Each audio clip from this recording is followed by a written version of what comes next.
నమస్తే అమ్మా. నమస్తే. అమ్మా, ఇంట్లో ఎటువంటి దేవుడి ప్రతిమలు ఫొటోస్ పెట్టుకోవచ్చు? దీనికి ఏమైనా అసలు నియమం ఉందా? దేవుడి ఫోటోలు ఎలా పెట్టుకుంటామన్న దాని మీద ఆధారపడి ఉంటుందమ్మా. దేవుడి గదిలో పెట్టి పూజ చేస్తున్నామా, అలంకారంగా పెడుతున్నామా? తాకట్టులో ఉన్న బంగారాన్ని విడిపించి ఆ రోజు ఆన్లైన్ రేటుకే మేము కొంటాం. Sharma gold company. రెండు ఉన్నాయి కదా. అవునవును. మనకి దేవుడి గదిలో దేవుడి మందిరంలో పెట్టుకునే పటమే కాకుండా క్యాలెండర్ల మీద వాటి మీద వచ్చిన అందంగా ఉన్నాయి ఇంట్లో చాలా చోట్ల పెట్టుకుంటున్నాం. అలా ఎక్కడ పడితే అక్కడ అందంగా అలంకారంగా ఉండేది మనకి నచ్చినవన్నీ పెట్టుకోవచ్చు. కానీ పూజించటానికి పెట్టుకోవాల్సిన వాటివి మాత్రం కొన్ని నియమాలు ఉన్నాయి. ఏమిటి అంటే, విగ్రహం గనక అయినట్టయితే ఇంతకన్నా ఉండకూడదు. మన బొటన వేలు ఈ మొదటి కణుపుందే అంతకన్నా పెద్దది ఉండకూడదు. ఇంత ఉంటేనే దానికి బోరుడు నైవేద్యం పెట్టాలి. విగ్రహం పెరిగిన కొద్దీ నివేదనలు ఎక్కువ అవుతాయి. అందువల్ల అంత పెద్దవి పెట్టుకోకూడదు. చిన్న చిన్నవి ఉండొచ్చు. పైగా బోలుగా ఉండకూడదు. సాలిడ్గా ఉండాలి ఏది పెట్టుకున్నా. ఇప్పుడు వెండివి అవి ఎలా ఉంటాయి, పైన రేకుండి లోపల ఖాళీ ఉండి అట్లాంటివి పూజకి పనికిరావు. అలంకారంగా పెట్టుకోవచ్చు. ఇప్పుడు షోకేసుల్లో పెట్టుకోవచ్చు అండి. కృష్ణుడు బొమ్మ చాలా అందంగా ఉంటుంది. ఎన్ని రకాల కృష్ణుళ్ళు ఉన్నారో, వినాయకుడివి ఎన్ని రకాలు ఉంటాయో అవన్నీ అందంగా ఉంటాయి. నృత్య గణపతి, సంగీత గణపతి, ఇలాంటివి ఇవన్నీ అందంగా ఉంటాయని చెప్పి ఇంట్లో అలంకారంగా గోడల మీద కానీ షోకేసుల్లో కానీ పెట్టుకుంటే అసలు వాటికి ఎటువంటి తప్పు లేదు, ఏమీ లేదు. కానీ పూజ చేయడానికి పెట్టుకునేటప్పుడు మాత్రం బోలుగా ఉన్న విగ్రహాలు పనికిరావు. పెద్ద విగ్రహాలు ఉంటే నివేదన ఎక్కువ చేయాలి గనక మనలాంటి ఇళ్లలో పెట్టుకోవడం అంత శ్రేయస్కరం కాదు.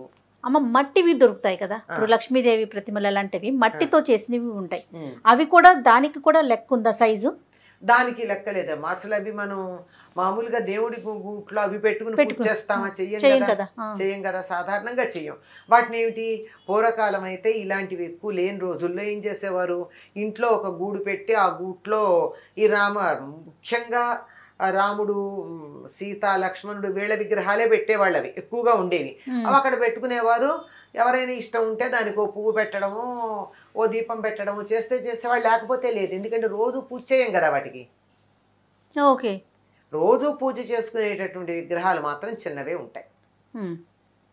మిగిలినవి అలంకారమే. అలాగే ఫోటోలు కూడా అనేక రకాలైనటువంటి ఫోటోలు. అసలు దేవుడి గది ఎంత ఉంటుంది, ఎన్ని ఫోటోలు పెట్టగలరు? అందుకని మీ ఇష్టదైవానికి సంబంధించినటువంటి ఫోటో ఏదైనా పెట్టుకోండి. రాముల వారి సాధారణంగా ఇప్పుడు ఏదో కాలం మారిపోయింది, కానీ కొద్ది రోజుల క్రితం వరకు కూడా ప్రతి ఇంట్లోనూ పూజ మందిరంలో ఉన్నటువంటి ఛాయాచిత్రం అంటే ఫోటో ఏదైనా రామపట్టాభిషేకం ఫోటోనే ఉంటూ ఉండేది ఎవరిళ్లలో అయినా.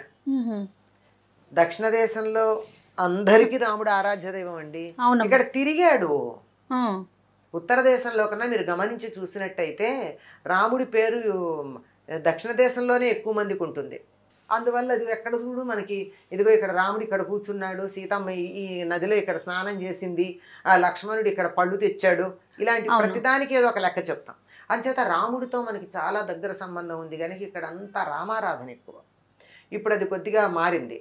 మధ్యలో కొంతకాలం వెంకటేశ్వర స్వామి ఆరాధన చేస్తాం. ఇప్పుడు మళ్ళీ సాయిబాబా అంటున్నాం. ఇంకేమన్నా కొత్త దేవుడు వస్తే కొత్త దేవుడిని అయినా ఆరాధిస్తాం. మనం అసలు దేవుడిని పక్కన పెడతాం. ఇది ఒక దోషాల్లో ఒకటిగా పరిగణిస్తారు. మీరు కొత్తగా ఉన్న దైవాలను ఎంతమంది నాన్న ఆరాధించండి, తప్పేం లేదు. కానీ మీ కులదైవం ఎప్పటి నుంచో 2-3 తరాలుగా మీ ఇంట్లో వాళ్ళు ఎవరిని ఆరాధిస్తున్నారో వారి పూజ మాత్రం మానకూడదు. అదొకటి ఉంటుంది. కనుక ఇలా సాధారణంగా రామ పట్టాభిషేక చిత్రం ఉండేది. రామ మందిరం లేని గ్రామం లేదు మనకి. దేవాలయం లేకపోవచ్చు, కానీ ఒక రాముడి ఫోటో పెట్టుకుని భజన చేసేటటువంటిది మనకి ఈ ప్రాంతాలన్నీ ఉన్నాయండి. అవునమ్మా. ఎంతంటే ఈ విజయనగరం, శ్రీకాకుళం జిల్లాల్లో నుంచి మలేషియా ప్రాంతానికి కూలీలుగా వెళ్ళినటువంటి వాళ్ళు కూడా ఈనాటికి ఒక దీపం స్తంభం పెట్టుకుని రామభజన చేస్తారు. ఈరోజు కూడా మనం మానేసాం. అట్లా రాముల వారి విగ్రహం ఒక ప్రశాంతతగా ఉంటుంది, అందంగా ఉంటుంది. అనిపిస్తే కృష్ణుడిది పెట్టుకోవచ్చు, అమ్మవారిది పెట్టుకోవచ్చు. ఎన్నున్నా ఇవి పరిమితంగా ఉండడమే చాలా మంచిది. తర్వాత రకరకాల సిద్ధాంతాలు ఉన్నాయి వీటికి.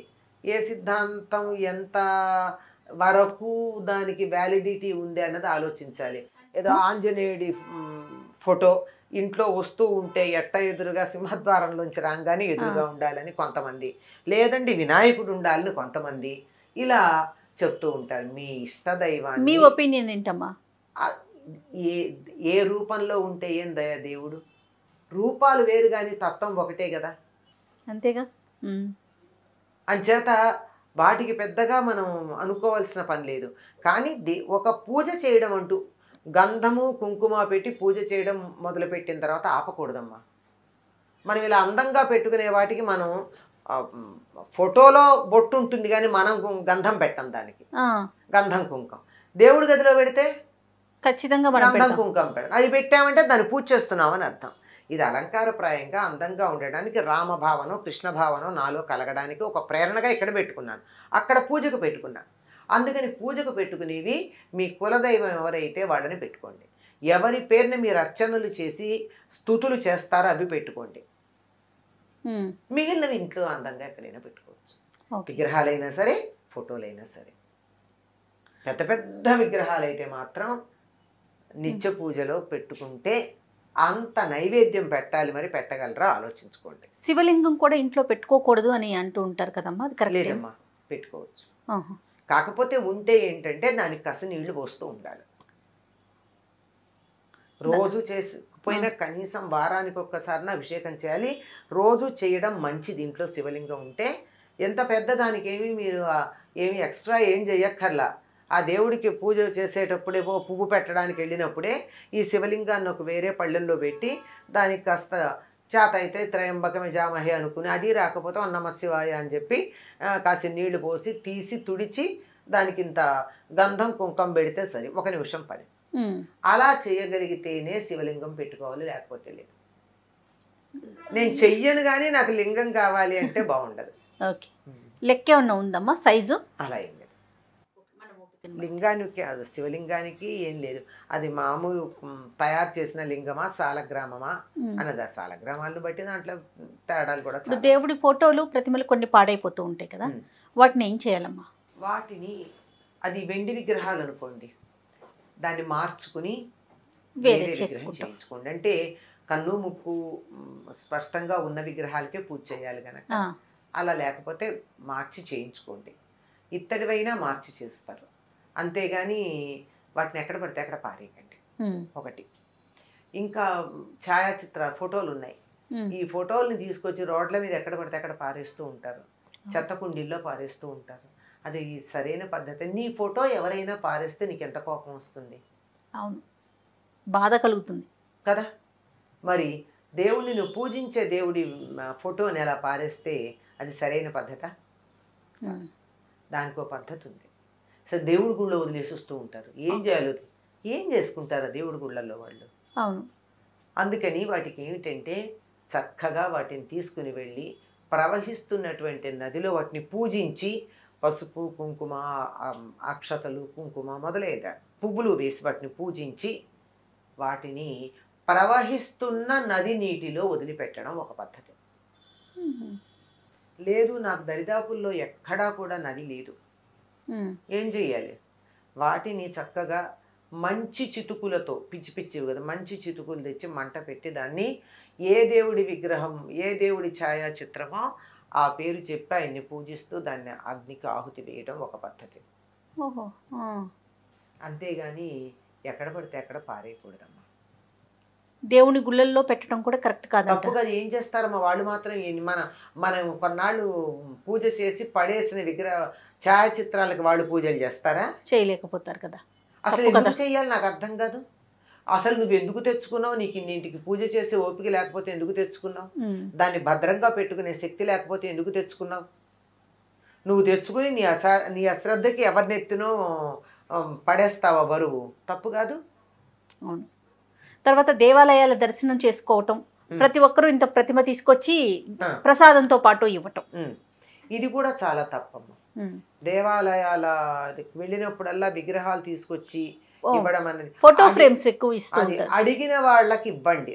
మా ఇంట్లో లేదు, ఏదో నువ్వు తిరుపతి వెళ్తున్నావు, మా ఇంట్లో వెంకటేశ్వర స్వామి విగ్రహం లేదు, లేదా ఫోటో లేదు, తెచ్చిపెట్టు అంటే వెళ్ళి ఇవ్వండి. లేకపోతే ఇంతంత ఫోటోలు తీసి వాటిని ప్రసాదాలతో కలిపి ఇవ్వడం. ఏం చేయాలి ఈ ఫోటోలన్నీ? అవును, ఎక్కడ పడితే అక్కడ పారేయలేము, ఇంట్లో పెట్టుకోవటానికి ప్లేస్ ఉండకపోవచ్చు. ఎక్కడ పెడతామమ్మా ఇవన్నీ? పైగా కొంతమంది ఫోటో ఫ్రేమ్లు ఇస్తారు, మరి కొంతమంది ఒట్టి కాగితమే ఇస్తారు. అవును, దీన్ని ఏం చేస్తారు?